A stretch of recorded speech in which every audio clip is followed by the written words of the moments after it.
Welcome everybody to the session of the University of Warwick. We are here today with Tom Parker, International Officer, and we also have found an alumnus who is willing to tell a little bit about the University of Warwick. I am Jack from Innova Education. In the session you will be able to ask questions. I will answer them if I can, and otherwise we wait until later in the presentation and Tom will answer them. I now give word to Tom. Come Tom, good luck with your presentation. Okay,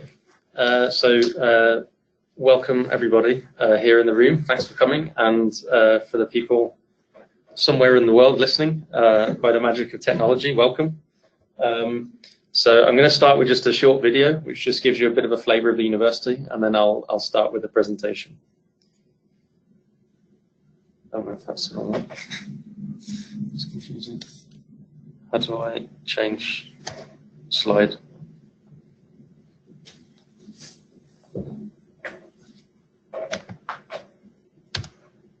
Which one? This one? Enter. Ah, Take a breath. It's your time. Your time to explore, to belong, to be free. Share your experiences. Share secrets. Share a drink. You're not in this alone. Be part of our team. Compete against and work together. United in your curiosity. Ask yourself, can I change the world? Who will I become? Stamping your originality, immersing yourself in the world of brilliant minds, cultures, ambitions. Your experience can be a challenge, a battle, a war, and you'll win. You'll achieve more than you ever thought possible, more than you ever dared to dream. Do you dare to dream or dream to lead? From CEO to NGO, world leader to change maker, give a voice to the silent. Never stop challenging. Break boundaries, expand your horizons and shape your beliefs. Thrive, breathe, achieve.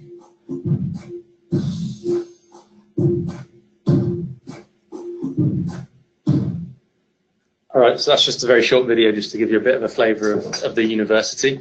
And so I'm Tom Parker, as I've just explained, and I'm from the University of Warwick. I'm the Latin America representative. I'm going to speak for about 30 minutes just to give you a bit of a sense of the university, its reputation, what we look for in students, a bit about the campus, and then for people with offers, I'm going to give you a bit of advice about what comes next. And then I'm going to hand over to Salvador, who is recently graduated from Warwick in international commercial law, and he's going to talk to you about his own experience, which will be very useful. And then at the end of that, hopefully there should still be some time for questions and answers if anybody has any. So what can I say about Warwick? So Warwick is a young, ambitious, cosmopolitan, forward-looking and enterprising university with a desire to challenge convention and create something new. And that distinguishes us from virtually all of our competitors because we're a very young university. Most of our competitors are centuries old. So you heard in the video, we said challenge a lot, and that is key to the ethos of the university. We want our students to challenge themselves, to challenge their own perspectives, to challenge their colleagues, to challenge even their academics. We don't want you to be in awe of the institution, and we don't want to be in awe of your academics. I think some of our competitors, they're hundreds of years old and they have perhaps a more traditional approach, and Warwick is very much forward thinking. And this is really borne out in the rankings of the university. So as an institution, Warwick consistently, through entrepreneurship, through academic excellence, and through a desire to do things differently to our competitors, we've firmly established ourselves in the top 10. So since league tables were introduced back in the 1990s, Warwick has never been outside the top 10 of any of the 3 major rankings. And only 2 other universities can claim that, and that is Oxford and Cambridge, who are 900 and 800 years old, respectively. And we are just over 50 years old. But we are not just a UK university, we're now a global university with a global reputation. So we are in the top 100 for UK for global rankings. So for the 2 major rankings that we use, so with QS we're 54th in the world, and with Times we're 79th in the world. But that internationalness isn't just in rankings and reputation, it's also in the student body. So we are an incredibly international university. So we have a student population of about 26,000, of which almost a third, or about a third, are international students. And that's an incredibly high proportion in the UK. And that makes us the 19th most international university in the world. And outside of Oxbridge and some of the London universities, where everybody wants to go, we are the most international university in the UK. So what sets apart a Warwick student? Well, Salvador will probably be able to tell you more about that than I can. But all our students are individuals, but they share the same curiosity. The need to question and to challenge. And we want to harness your curiosity and to give you the tools to use your curiosity as a driving force for your own development, so that when you actually graduate from Warwick, you are an innovative and creative problem solver, you're analytical, critical and willing to challenge, you're international in your outlook and in opportunity, you're a highly valued member of society, you're among the most highly sought, you're one of the most highly sought after by global employers, and yeah, you're world class in entrepreneurial ambition and achievement.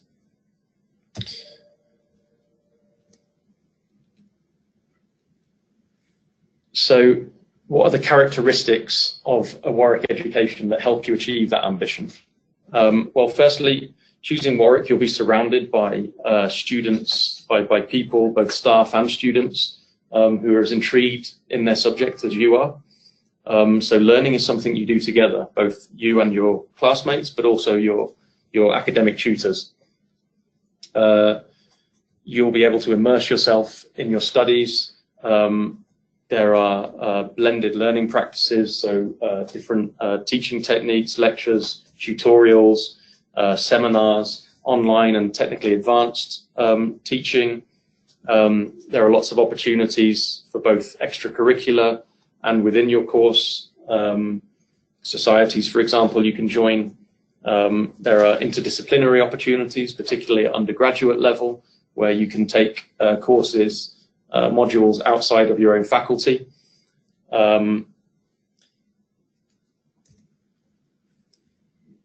Our staff are also very supportive, both academic staff and also professional staff. We know that we want to give you the best environment to learn, and so you will have module tutors for each of your classes, but you'll also have personal tutors. You'll have a personal tutor with whom you can have regular catch-ups, and they can give you pastoral and academic advice, and they can point you in the direction of more specialized services if you need it. We do have a student wellbeing support service at the university with counselling and various support networks. So for any parents where kids are away from home, you don't need to worry about that. We also have a student staff liaison committee.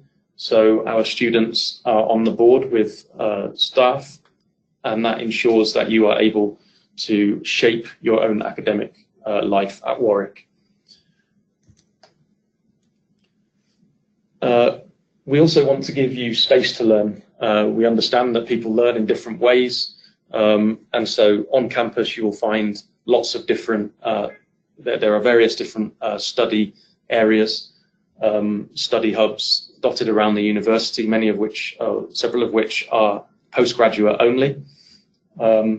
This is an example of one. This is called the Oculus. This is a brand new building, state of the art, doesn't belong to any one faculty, but any faculty can come and do lectures or seminars there, and students themselves can reserve rooms and facilities here to do their own activities.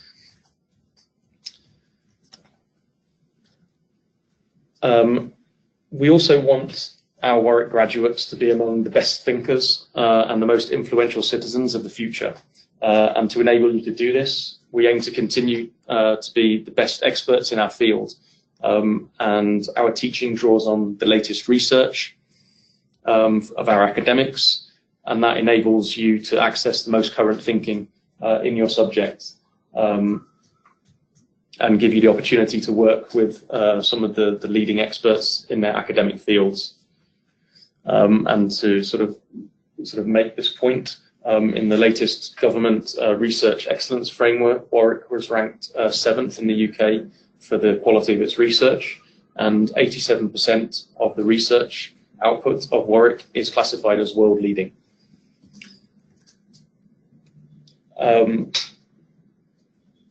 As I said, there is a lot of opportunity to get involved with research at the university, and for undergraduates, for example, there is an undergraduate research support scheme that allows undergraduate students to take part in the research of our professors and get citations and be given a citation in published work, which is a really great opportunity for our undergraduates. So this research-led teaching, our established reputation, and our vast and diverse range of activities, extracurricular activities, and opportunities available to our students go some way to explaining the employability of our Warwick students. And that is borne out in the employment rankings. So we are the 4th most targeted university in the UK by the top 100 employers, and we are ranked 27th in the world for employer reputation. And we do also have fantastic careers service at the university that you have access to throughout your degree, and we don't actually advertise this too much because we don't have that many resources, but you do actually continue to have access to Warwick Careers Service for the rest of your life as an alumni as well. And again, in Mexico, these are some of the industries that our Mexican graduates have gone into. And you can see that almost 94% of Warwick students are in a graduate level role 6 months after graduation, which is an incredibly high proportion. So that gives you a little bit of a flavour of the university, its reputation, and its approach to teaching and learning. I realise I haven't actually told you where the university is yet. Probably most of you know, but in case you don't, we are right there. It's actually one of the questions I get asked most when I'm on the stand is, where's Warwick? And I can tell you that Warwick is right there, bang in the middle of the country. And it's a very small country, the UK, compared to Mexico. So you will feel that being right in the middle, when you're not studying, you are able to get to pretty much anywhere in the country within a couple of hours. And in particular, we are an hour from central London, from Coventry. Birmingham, which is the 2nd biggest city in the country, that's where I'm from. That's 20 minutes away on the train.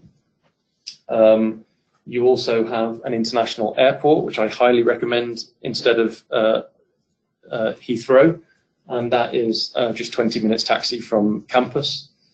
And nearby you also have Stratford-upon-Avon. It's about half an hour away. That's the birthplace of Shakespeare and a beautiful town. And you also have Leamington Spa, which, as I'll come on to later, is one of the places that many Warwick students tend to live and that's a beautiful town. Manchester's about an hour and a half to the north, but as I said, being right in the middle of the country, you have everything very close by. We are a campus university, which I haven't mentioned yet, but we are not actually in Warwick, first of all, and we're not even really in Coventry. We are about 10 minutes outside the city of Coventry. This is the main camp, well, this is the campus. There is only one campus. This picture is actually a little bit dated. There are several new buildings that have come up since this was taken. But this gives you an idea of the size and scale of the campus and also how green it is. So in the middle you have central campus, and then dotted around the outskirts are most of the halls of residence that I'll come on to talk about in a bit. So being a campus university, you do have a lot of facilities on campus, because a lot of students choose to live on campus and we need for them to have everything they need there. So in terms of what we have a lot of social facilities as well as your academic facilities. So on campus we have bars, we have a pub, we have restaurants, cafes, we have a supermarket, we have a couple of banks, we have a pharmacy, there's a health centre, there's even a hairdresser, there's a post office, there's even a three-storey nightclub if that's your kind of thing. So there's a lot of social facilities to keep you occupied outside of your studies. There's also a lot of green spaces, as you saw from the aerial shot. So we have a couple of lakes on campus. We have many cycle paths and walking routes around campus. We also have apparently the highest duck density of any UK university. I'm not sure how they measure that, but it's a fun stat. So you know, when you want to distress, there's lots of places around campus that you can just have a nice peaceful walk and feel, you know, like you're in the countryside almost. We also have a lot of very modern facilities. As I said, we're only about 50 years old, which by UK standards is practically a baby. So we don't have the grand buildings of some of the ancient universities, but what we do have is a lot of modern architecture and state-of-the-art facilities. This is the Oculus building I was telling you about before, which is one of our study spaces. You also have fantastic sports facilities. So in addition to the athletics track and the playing fields for cricket and rugby and football and the tennis centre, we are opening this, which is our sports hub, which will be the largest sports centre of any UK university campus. And that opens in in April of this year. And there they have some amazing facilities. There's a very large climbing wall, which is the entire height of the building and is in the middle of the atrium of the building. It's very spectacular. There's also a 12-lane swimming pool with a adjustable floor, which sounds kind of scary, but it's just so that people can learn to swim. There are squash courts, there are 3G courts, there are many classes for dancing and different things, and there's also an enormous gym. So we really have fantastic sports facilities. We also have many we have cultural facilities. So this is Warwick Art Centre. It doesn't quite look like that yet. As you can probably tell, that's a computer-generated image. It already exists, but it's being renovated at the moment, and this is what it's going to look like in about a year's time. But it is already a fantastic facility. Inside this facility, which is the largest multi-arts venue outside of London, you have 2 theatres, you have a concert hall, you have an art gallery, you have a cinema even, and this is actually available to the public as well. So we have international bands playing, you have comedians and different acts performing, and so people from the public come to view that as well. But as a student, you would have discounted tickets on all of these kinds of events. So it's really fantastic to have something like that right in the center of campus. Obviously, as I've mentioned, this is a campus university, and as you would imagine, there is plenty of accommodation options on campus. So I'm just going to let this roll. So this is not an exhaustive list. We have about 12 halls altogether. This is just a few examples. But all of the halls are on campus. You're never going to be more than, say, a 10-minute walk from your halls to your lectures. So even though all of those facilities I've described makes it sound huge, and the aerial shot looks quite big, it really is not that big once you're there. The main facilities are all very centralized, and the residents are, a 10-minute walk away. I'll talk more about the facilities themselves in a little while. For those that don't want to live on campus, the majority of students tend to live in nearby Coventry. So Coventry is the nearest city, and that is about 10 to 15 minutes on the bus. So Coventry, I mean, I'm from Birmingham, which is a rival city, so I find it very difficult to say anything nice about Coventry. But even so, it is actually the UK's next city of culture in 2021. So even though that's 2 years away, in the build-up to that, there's already a lot of regeneration going on in the city. And leading up to 2021, there'll be all kinds of events happening, exhibitions, concerts, things like this that you can take advantage of. It's also, because there's another university in Coventry, Coventry City University, there are basically 2 student populations in one city, and it's quite a small city. So it does feel quite young and dynamic. The other main place that people tend to live is Leamington Spa. Now, Leamington is a very beautiful town. It's an 18th century town. So it's very beautiful. It's a little further away and a little more expensive. Oh, Jack. It's strange because that's your presentation, right? It's still going. It's still going, so, yeah. Yeah, so Leamington Spa is a beautiful town, about 20 minutes bus ride, 25-minute bus ride from the university campus. As I said, it's a little further away, and if you do choose to live there, Warwick does have a study space in the town. So on the days that you don't need to go to your lectures, you can use the study space in Leamington if you're living in Leamington. So that gives you a bit of an idea about the university, what you have on campus, what you can expect if you do decide to come to us. Now I'm going to talk about what next if you have an offer or if you're hoping to receive an offer. And even if you haven't applied yet, I think this will still be hopefully helpful information for you. So when you get an offer, usually, well, it's going to be either a conditional offer or an unconditional offer. Often it's a conditional offer, and you basically need to meet the conditions in order to then get an unconditional offer. And if you then accept that unconditional offer, you are basically definitely coming to the university. So there aren't any undergraduates here, I think, so I'll skip this bit to save a bit of time. But for postgraduates, if you have a conditional offer, unless there's something very, very specific about your course or your circumstance, the conditions that you're likely to need to meet are these. So you'll have to send in verification of your qualifications, so university transcripts and certificates.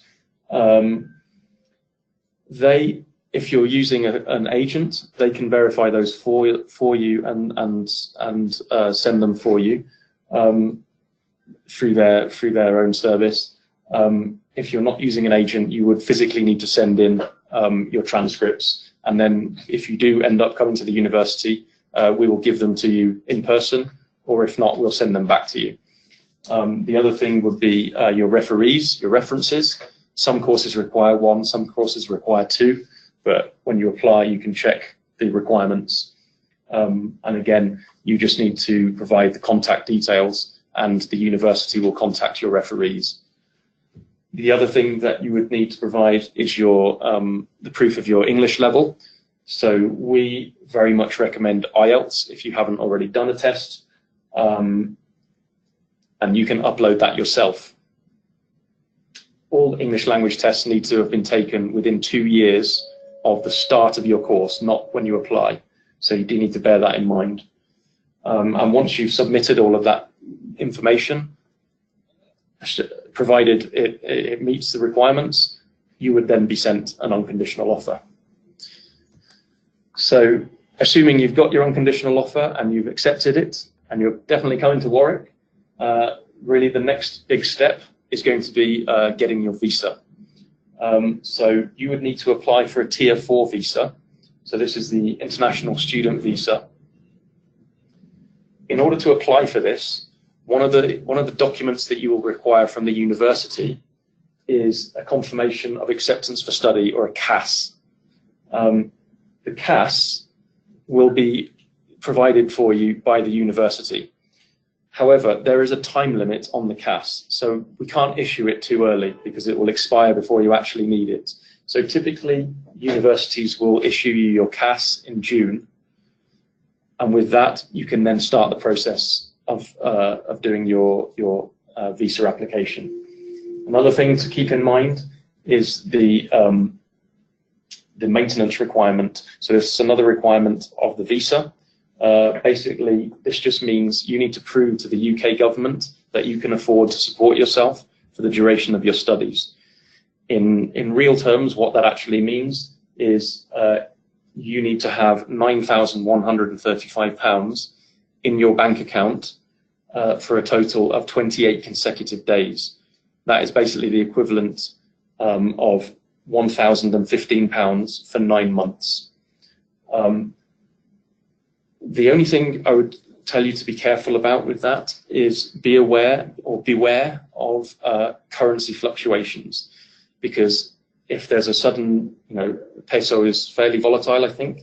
If there's a sudden drop in the peso, for example, you need to make sure that it remains above that £9,135 for that 28-day period. So it's just something to be a bit careful about.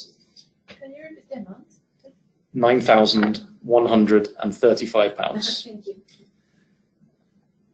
The other thing is the immigration health surcharge. So this is a one-off payment that you will have to make as part of your visa application form. It costs £300 for the year, and that will give you access to free healthcare in the UK for the duration of your studies.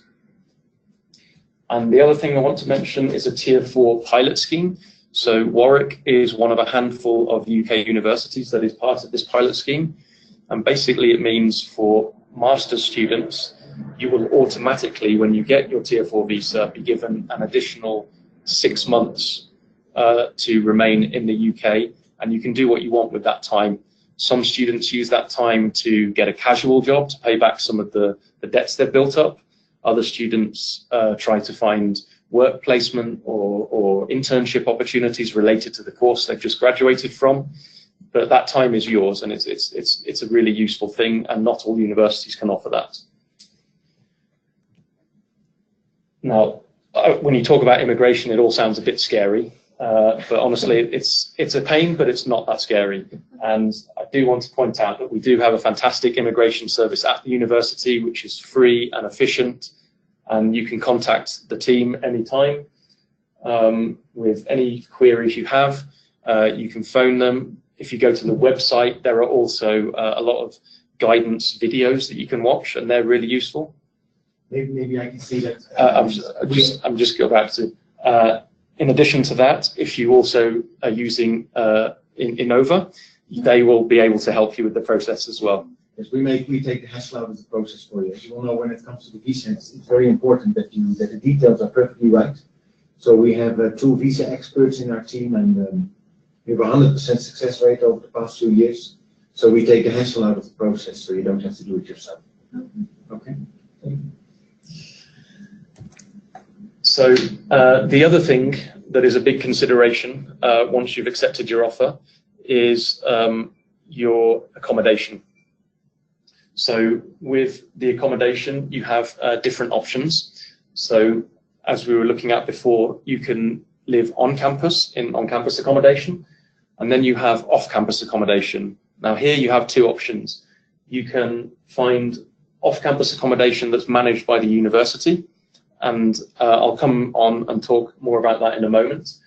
Or you can find your own accommodation, private accommodation, through private landlords. So you have three options basically: on-campus accommodation, off-campus university managed accommodation, or off-campus accommodation that you found for yourself. There are different, in terms of university managed accommodation, you have different let lengths to suit different needs, and the costs will vary depending. So to give you a bit of an idea, sorry this is quite small, but all this information is on the website in that link. Okay, so if you want to live on campus, you can go to that link, and there are virtual tours of all of the halls of residence, so you can get a sense of what they're like inside. Underneath each one, you'll see how long the let is. That's how many weeks you're renting the accommodation for, how much it costs per week, and you can also get information about the number of people you'd be sharing with.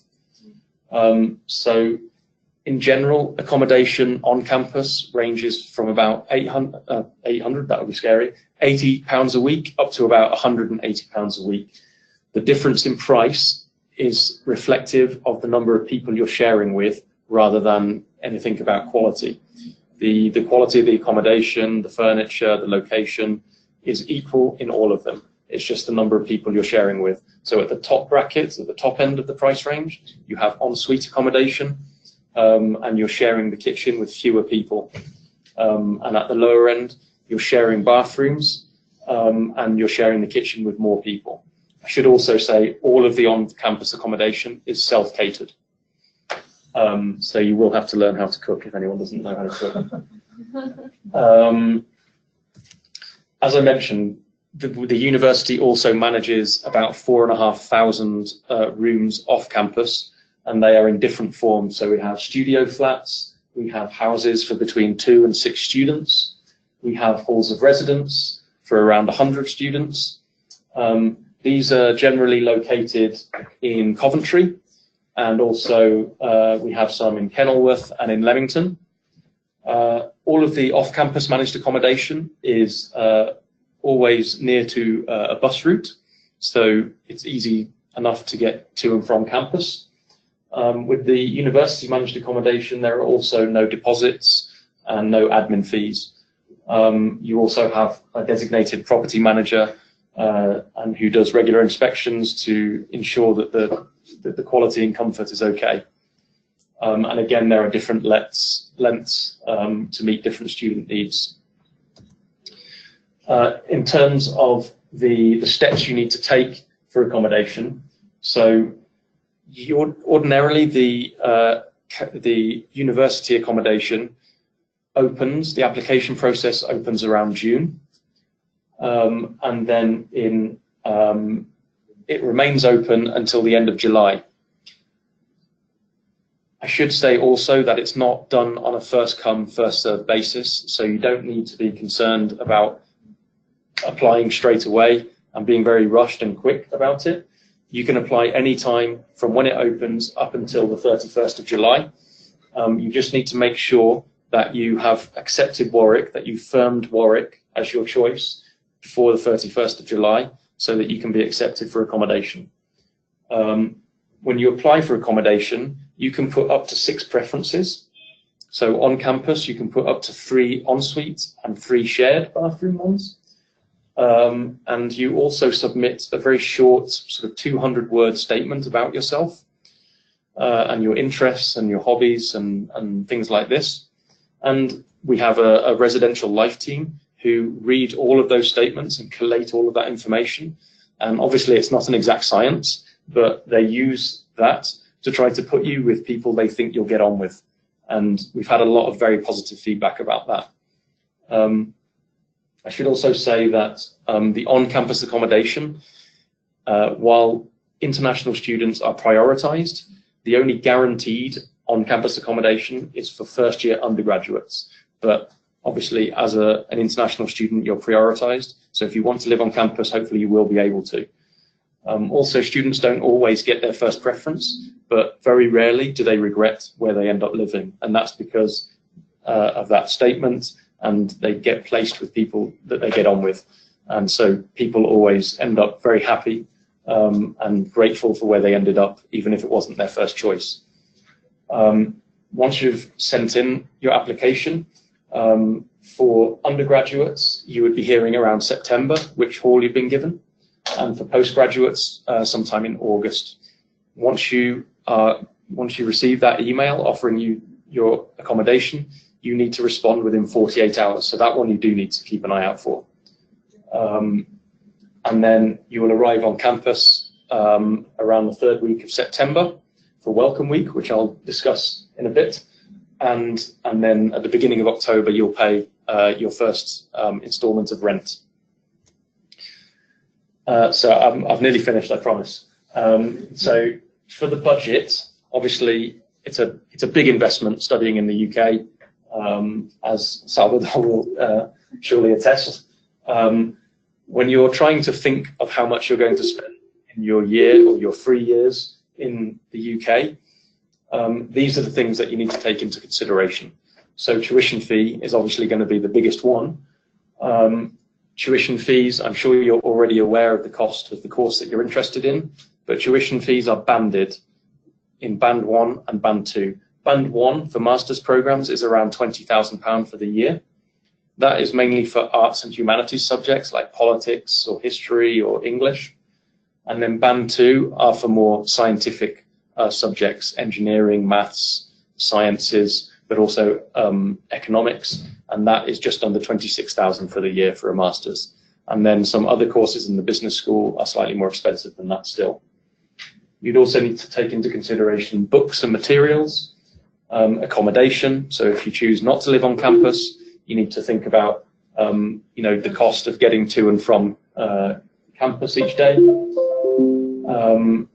Also food and general expenses for your daily living. And finally, it's not all head buried in a book in the library. You will have chance, I hope, to do some interesting and fun things outside of your studies. So you also need to sort of take into consideration entertainment and trips and holidays and things like that. So those are the things that you need to think about when budgeting. Now, this you need to take, we say in English, with a pinch of salt, because everybody has very different lifestyles. Yeah. Let's all make pictures. Yeah. Yes. Don't take this as definitely this is what it's going to cost. This is based on the average that undergraduate first years spent and what master's students spent for each of these areas. So this is an average. This will depend very much on where you end up living. If you manage to find something privately that's much cheaper, then you could perhaps save quite a bit on this. If you're a party animal and you go out every night, then it's probably going to end up costing a lot more. But this gives you a bit of an idea. And also those 2 links you have at the top are quite useful for trying to figure out your own budget. You can kind of put things in there and it will do a budget for you. So that's quite a useful tool. And this is where I'm going to finish. So once you've accepted and you've gone through the visa situation and got your accommodation and all the stress is over, you will arrive on campus a week before your classes begin for Welcome Week. Now, this is just a fantastic festival of fun, really. It's just a chance for you to transition and to integrate into your new life, to make new friends, to get to know the campus, to get to know all the different services and facilities, to meet your classmates and to meet your academic advisors, to decide on your classes. You can also, there's also a societies fair. I didn't even mention societies, but societies are a big part of the UK university culture. And we have over 300 at Warwick, which is the most of any UK university. And they have a fair, so you can join as many societies as you like, and that's another great way of making friends with similar interests. And that's just a really nice way to ease yourself in to your new life before the real hard work begins. So this says explore, and I encourage you to explore. Go to the website, go to our YouTube channel. There are lots of videos you can watch. There are testimonials and blogs on the website from current students that you can read, and that will give you even more of an insight. And obviously I'm going to hand over now to Salvador, and he's going to give you his authentic Warwick experience, and then afterwards hopefully there'll be some time for questions. So thank you very much.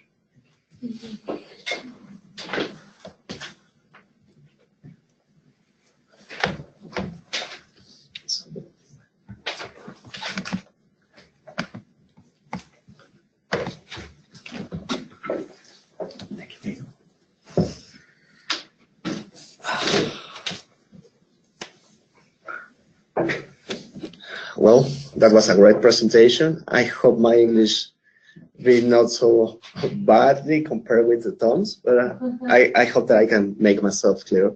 I don't know if we still have people online. Yeah? Yes. Okay, so, well, first of all, my name is Salvador Vivanco. My background is law, so I did an LLM in International Commercial Law, which is a master's. I already told some of you in the room.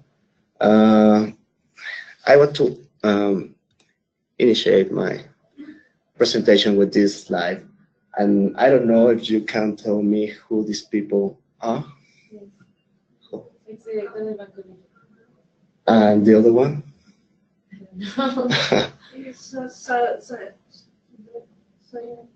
Scientist? He's Mario Molina. He's a Nobel Prize, Mexican Nobel Prize in chemistry. And can you guess what do they have in common? Two characteristics of them. No, but I think they discover something, they make a breakthrough in their fields. It's really important. yeah, exactly. There are great minds. There are great, important people. Both of them are Mexican.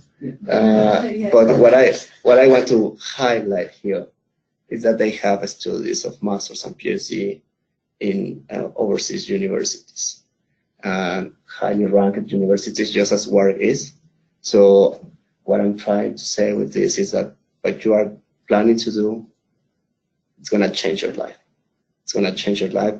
It's going to be an amazing experience for me. It was definitely. So I really encourage you to prepare everything and arrange what you need to do to fulfill this goal that you have. So I'm going to be brief in my presentation. I want to cover two main points. The preparative actions for your master's degree. Tom has already mentioned some of the things that you need to have in mind. I want to mention briefly, but I want to highlight my personal experience on them. And secondly, I want to share with you my experience at the University of Warwick.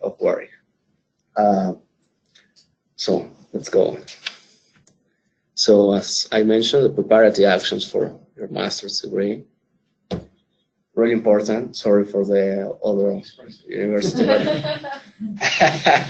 but I think I need to tell you, it's really important for you to make the best decision for you in regards to what program are you going to study, which university are you going to choose.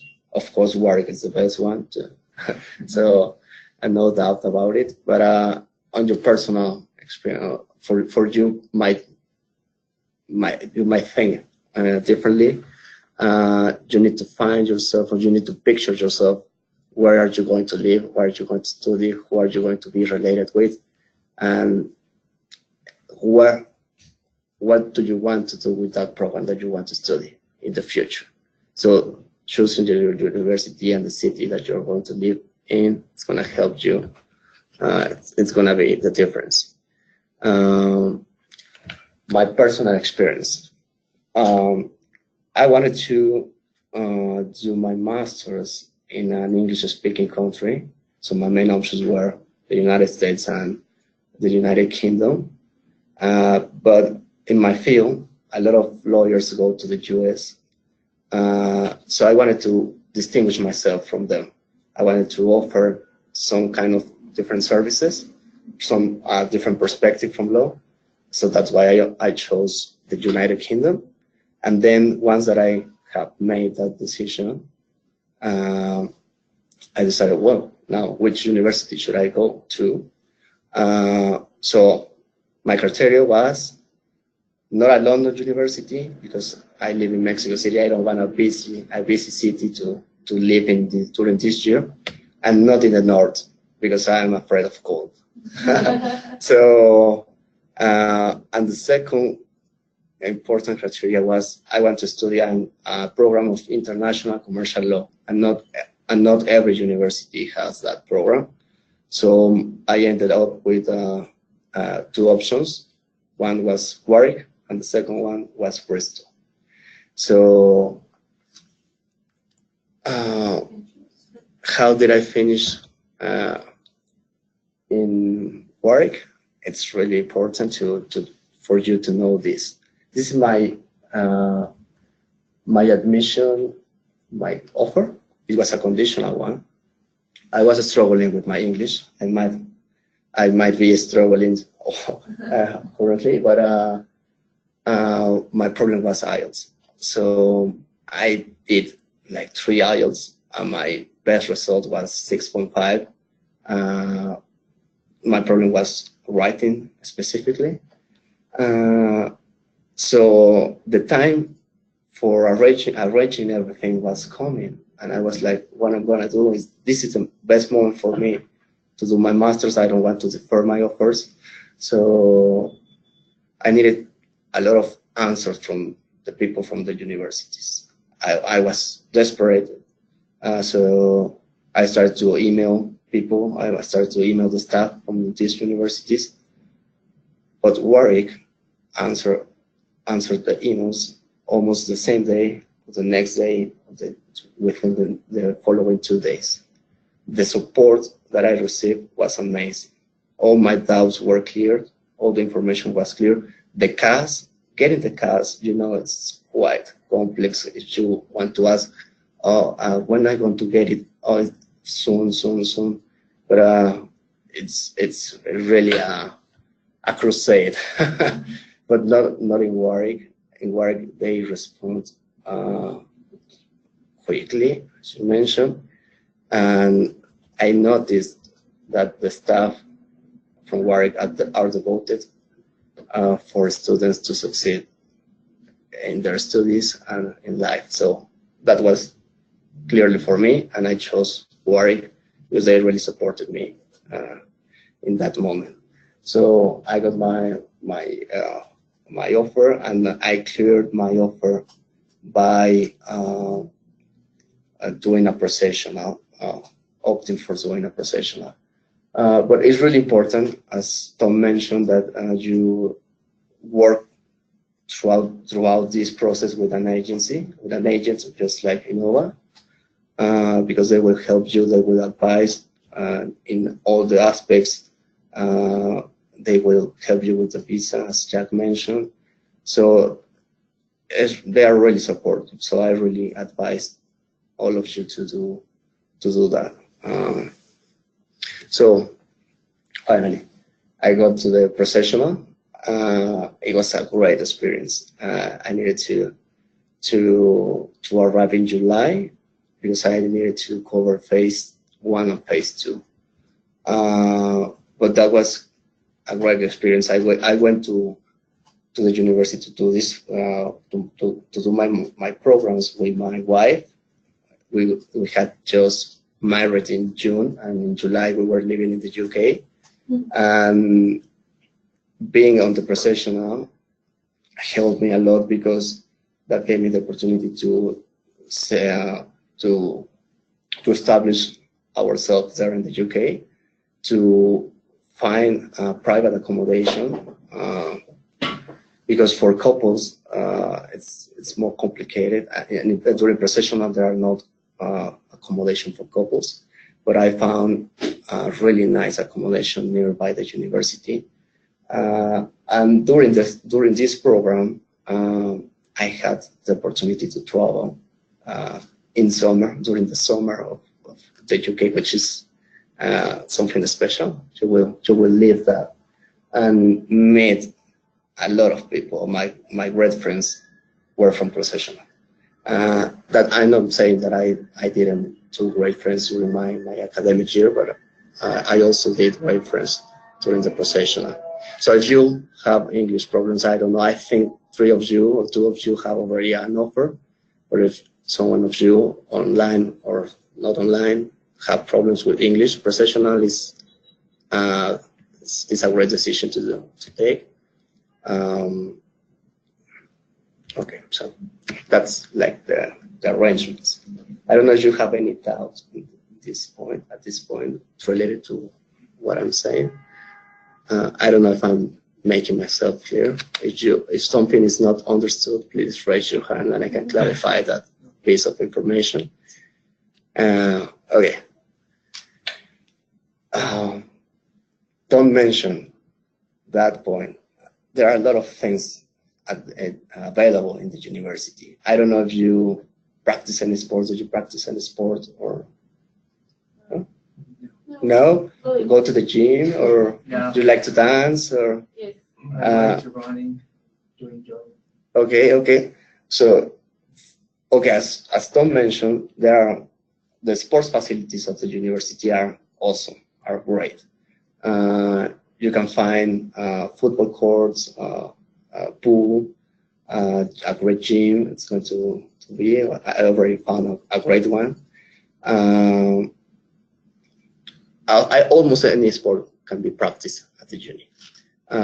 Also, you can find societies. Societies are really important, and these are advertised during the welcome week, if I understood correctly.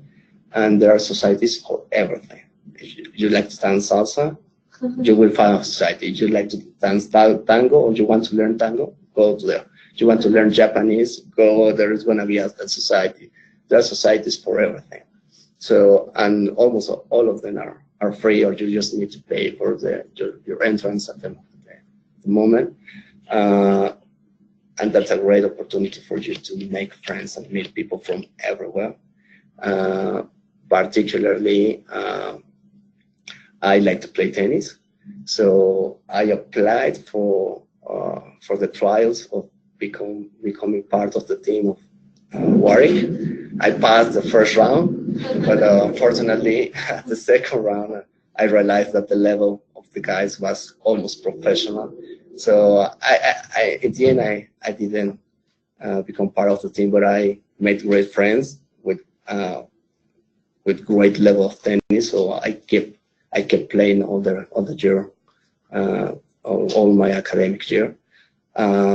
Also, you need to be aware that the student union organizes trips within the UK. Great experiences. The best cities are. I mean, you will have the opportunity to meet people from other fields, from other countries, share in different cities than Coventry. So it's gonna be amazing. Also, at the uni, you will find pubs. The culture of pub in the UK is amazing, and it's going to the pub that doesn't mean that you're gonna get drunk or wasted. It just means to share with people, have a couple of drinks just to relax yourself, and you can do that at the uni. So you need to be aware that you are not going there just to study. It's going to be more than just study. I mean, study is your goal, your main goal. But in the end, you're going to find yourself that you experience a lot more than just learning your subject. So this is what Warwick provides to you. They give you all the tools for you to enjoy your experience of 1 year abroad. Another important thing, and Tom mentioned it quite clear, you have you have workshops that help you develop yourself for succeeding during your studies and for succeeding in professional life. One of I just put here some of the workshops that are offered. As you can see, you may receive a workshop of organizing yourself and your time. You will find there that you have a lot of work to do every week. If I tell you that you have to read like this, it's true. You have to work a lot. So you need to be very organized. You need to manage your time very well, because you want to read and study, but you want to enjoy yourself as well. So you don't want to be all the time at the library, because that's not good for your health and yourself. So you can take a course that helps you organizing yourself. You can train yourself in IT, and don't mention it quite here. Critical thinking. Critical thinking, it's something that the university promotes a lot. It's something that probably we are not clearly aware of in Mexico, but being critical means that you question yourself about everything, about all the information that you have, or what you are reading, and that makes you express yourself in a better way, write in a better way, write your essays, write your dissertation. I mean, prepare everything. I highly recommend that you attend this workshop of critical thinking. That really gonna help you, because you will finish not just with your academic knowledge of the program that you are aiming to take, but you will finish with tools that, as I mentioned, that will help you throughout your professional career. And that's something invaluable that you're probably at this point were not aware of, but I'm telling you, it's worth it. So you will find workshops of speed reading. How can you write your CV or perform yourself in job interviews? I mean, you can find workshops of everything during the academic year. So I really advise you to take these kind of workshops. Academic aspects. Well, I mentioned it's really important for you to choose the best program for you. What you want to study, what you want to do after graduating of your master's. For me, it was a great experience. I'm in love with law, particularly with international commercial law. I had the opportunity to express my experience of being in Warwick with the people of the law department, and they made me a profile. I'm showing this here. If you can involve with the staff, with the academic staff, in all the activities that you want. You just want to be a good student, do what you are paying for, which is study. And for me, it was a great experience. I learned a lot. I was working in an international firm here before going to my LLM. I already had experience with international clients, so I really wanted to study in the international law for helping them, advise them in a better way, and take cases by myself, not just being a supportive member of the team. So I really studied hard. I learned what I wanted to learn. It was a lot of work. It is stressing. You need to devote a lot of time, but it is worth it. And as I mentioned, you need to organize your time for you to be able to study and do what you really want to do after finishing your work. So it's not just study, as I mentioned. I really had the opportunity to experience my year in the UK and how is living there, how is living in the UK. Let's move on to this point. How is living in Coventry or nearby the university. You will find that Coventry or Leamington Spa or Kenilworth are well connected and by great transport means. You can reach the university in a short time. You can reach to any part of the city easily. You can find anything what you need in Coventry, or otherwise you can go to Birmingham, which is 20 minutes by train. But the city is amazing. You can find whatever you want. And as Tom highlighted, Coventry is in the Midlands, so you can reach practically every place within the UK easily. I travel to a lot of places there with my wife. One of my favorite hobbies is traveling, so I really enjoyed that.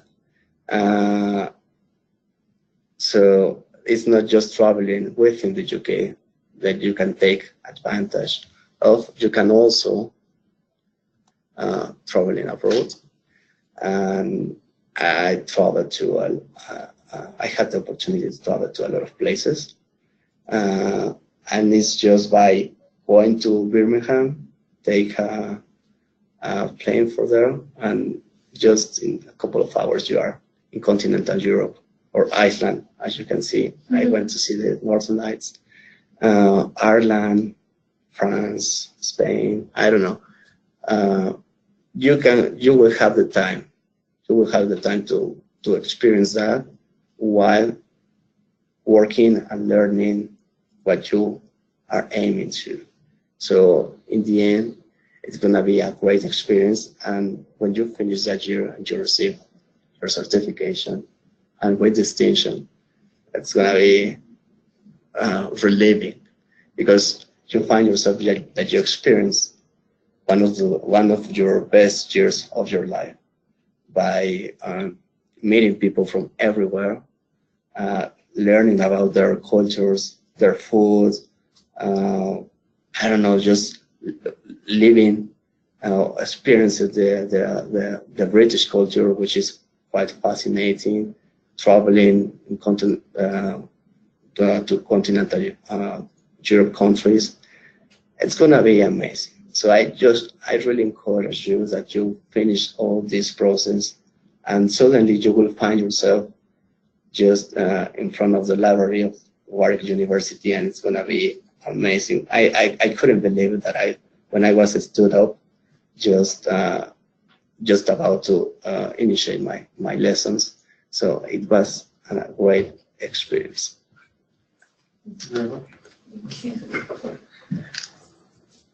Thank you very much indeed. Any questions also from people online? No questions? We must have been very clear.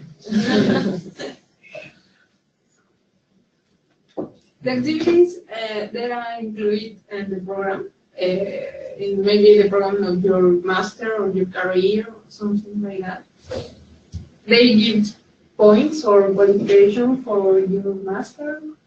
Which kinds of activities? Maybe sports, maybe I don't know, with some football. So they're not included in the program. They're just sort of extracurricular activities that you can join in with just for fun, really. I mean, if you're especially amazing at one particular sport, we have some elite teams. Okay. But in terms of sport, Salvador was mentioning the societies. We have about 300. We have, I think, 65 sports clubs. Wow. So, and that's open to everybody of all levels. But yeah, they're very much extracurricular activities separate to your studies. Okay. In your experience, where do you recommend us to live? In Coventry or in the which was the other place? Well, the two main Leamington. places are Coventry and Leamington. There are other options, I think. Salvador didn't live in either of those. I lived in Coventry, and that was quite convenient for me. It was 20 minutes by foot from the uni, and I took advantage of that walk every day just to, I don't know, think and enjoy the weather. Not the weather, but the environment. But Coventry is quite convenient. Also, you can find Kennywood. Kennywood is like 20 minutes by bus, and Leamington Spa is a little bit further. I had friends that lived within the uni in campus, and they were really happy. I mean, both are really well. If you find yourself that you can deal with the stress of negotiating with an agent and paying a little bit of fees for getting a private accommodation, you can do it. If you feel that, okay, I prefer that someone do that for me, then go to the accommodation from the uni. They can provide you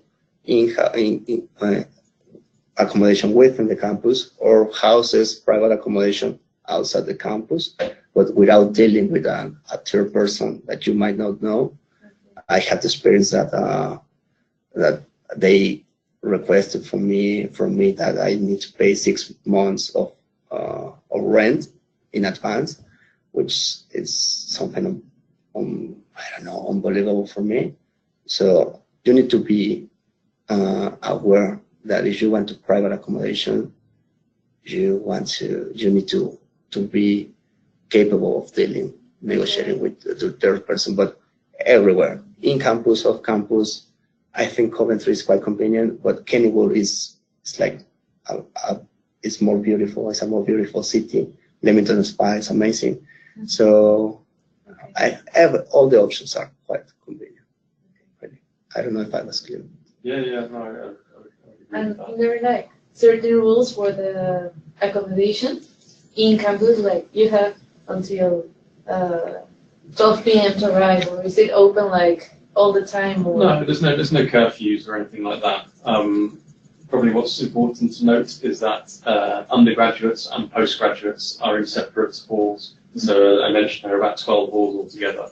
So probably half of those are for undergraduates and half of the postgraduates. So you kind of, as a master's student, you don't have to worry that you're going to be next door to a first year undergraduate partying all night long. Yeah. So yeah, but no, there's no rules like that.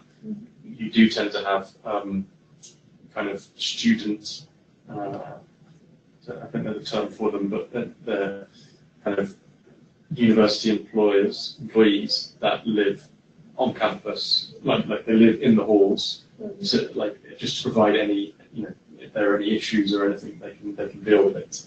Okay. Kind of residential life teams. Okay, that's great. Questions online. I have a same question from both Frank and Armando. They are asking about scholarships. I'm looking at you and the availability of scholarships. So that really depends on the subject, and it also depends on the time of year that you apply. So at Warwick, there are departmental scholarships, fundamentally. And for departmental scholarships, it really depends on the department, whether they have scholarships or not. Some departments, smaller departments, they simply don't have the budget to have scholarships. Other departments, more well-funded departments, do offer scholarships. The types of scholarships vary from department to department. So the business school, for example, they offer scholarships of between 25 and 50%, and you're automatically considered for that when you apply. They're answering immediately to your question. Computer science is the first answer I'm getting. I don't believe computer science have a scholarship, but I can double check, because at this time of the year, a lot of the departments have already announced their scholarships. Some departments still haven't, and they won't because they don't have any. So even for me in my job, I have to, check the department website every now and then to see if anything's been updated. And I would encourage anybody looking to apply or who already has applied, if they're looking for funding, to check the departmental website of the course that you're interested in, because any departmental scholarships will be mentioned on the website of the department. So yeah, WMG is another big department that has good scholarships. They have an automatic 20% bursary for Latin American students, and they have a merit-based scholarship of up to 50% that you can apply for. Law, which was Salvador's department, they have fully funded scholarships. However, there are only 4 of them, so they're very, very competitive. They're the main ones that I can think of. PACE, which is the Politics and International Studies department, they have some £10,000 scholarships, which is roughly 50% of the tuition fee. Economics offer some 25% scholarships. So really, it's a question of checking the department. And then obviously we do have agreements in place with the main funding bodies here in Mexico. So CONACYT, FUNED, we have agreements in place with all 3 of those. So in addition to the benefits you get from those funding bodies, and I believe you can combine those, you would get a discount from Warwick. So for CONACYT, you would receive a 30% discount in your tuition fee. For FUNED, you would receive a 10%, 15%, and FUNED 10%. Might possibly be the other way around, but I should probably double check that now. But yeah, so you do get a percentage discount if you come through one of those funding bodies. If you come with all 3, which I know you can combine them, you do get the benefits of all 3 from the funding bodies, which can equate to a large proportion of the fee, plus living expenses from CONACYT. In terms of what you get from Warwick, you would only ever receive the highest of the awards. So no scholarships at Warwick are cumulative. So if you got FUNED and CONACYT, you wouldn't get 45%, you would get 30% from CONACYT because it's higher than the other 2. That makes sense. Okay, so you can. Yeah, you can't. You can only choose one. Well, no, you can get all 3 because you get benefits from the 3 here. But in terms of what Warwick will give you, they will just give you the highest one. Okay. Yeah. And then depending on the time of year, obviously you have external scholarships like Chevening. Chevening's already closed for 2019 entry. It's a very early application. The application closed for 2019 last November 6th. So it's a very early application. But if anybody's looking for next year, for 2020, that's also a very good scholarship. Very, very competitive. But it's fully funded and also gives you a living stipend. So that's something to look out for master's students. For anybody looking for research, for a PhD, there's also the Chancellor's International Scholarship.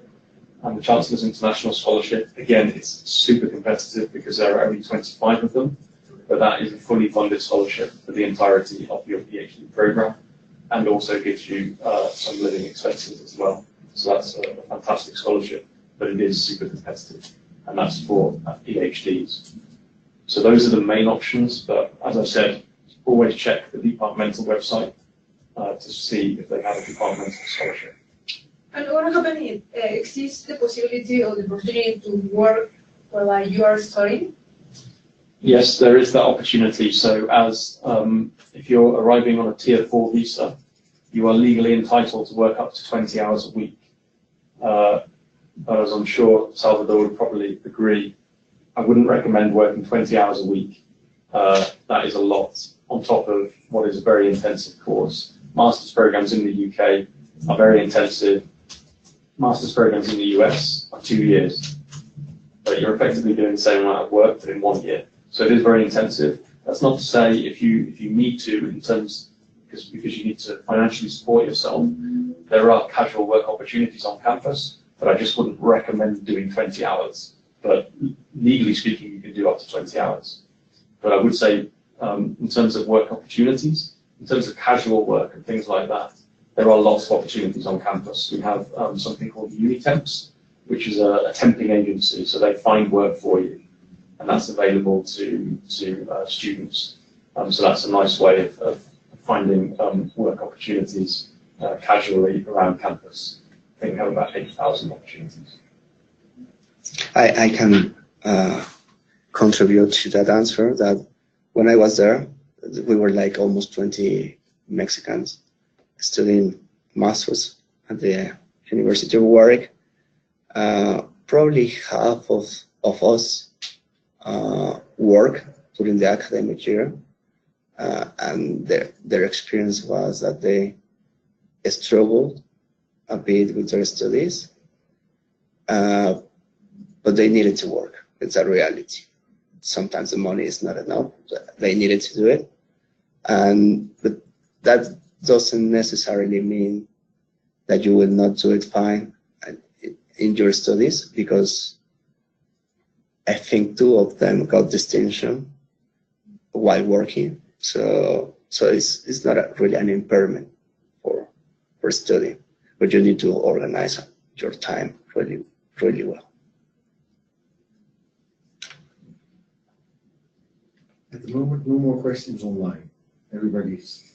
You both are being thanked by the people online as well for your presentations. Cool. Take advantage of this opportunity. Warwick is one of the best universities, and I noticed this, and Tom, you correct me, at the meaning of being last year or 2 years ago, was the first university ranked and most targeted by the 100 best employers means a lot, because often or regularly you will have job fairs. Job fairs at the uni, because the uni hosts the 100 top employers for each field. For example, in law, I had the opportunity to meet the lawyers from the best firms all around the world, because they really want students from Warwick. And some of my classmates had the opportunity to stay there working in those firms. It was not my aim, but because of this, because of studying in Warwick, you had that opportunity, and as well, you are advised on how to apply to those great employments. So it's really, Warwick is really highly regarded around the world. It's really highly regarded, and in having a degree from Warwick will be paid off amazingly. I don't know. It's good to mention that there are also possibilities to do part of your study in London. You have one of the departments in London, and in the chart you have the executive MBA. That's a very high-profile program. You're actually #1 in the world at the moment, even. So indeed, I think of it because what you mentioned is how good place it is to study. When you look at the, for instance, at that MBA program, best in the world, well, that's something very special. And this is in the chart. That's a huge building in the heart of London, in the financial district in London.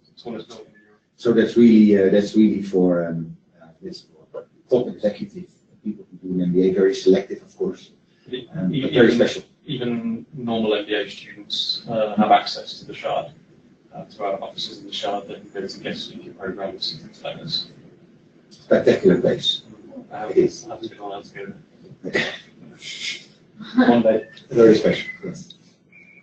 Okay. I would say thank you both very much for your contributions. Thank you to people online, and thank you guys for staying and coming. I hope you learned something, and I hope you firm those offers. Any questions you have? I just finalized with that. It has been mentioned. Any questions you have, you can always contact us as well.